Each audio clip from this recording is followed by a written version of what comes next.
কবি নজরুলের ভাষায় যদি বলতে হয়, তিনি বিদ্রোহী কবিতার মধ্যে এক জায়গায় বলেছেন, আমি ঝঞ্ঝা, আমি ঘূর্ণি, আমি পথ সম্মুখে, যাহা চাই যাহা পাই চাই চূর্ণি।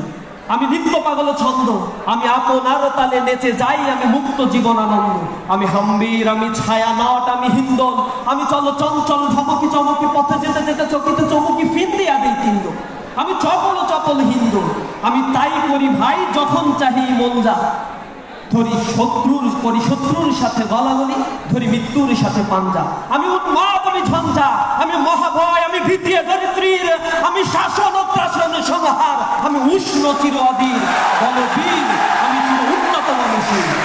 এখানে বীরত্ব গাথা অঙ্কন করে এই বাংলার জমিনে এই তরুণ প্রজন্মের জন্ম হয়েছে।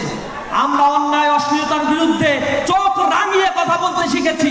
সুতরাং নতুন প্রজন্ম জানে এই বাংলাদেশকে কিভাবে গঠন করতে হয়। এই তরুণ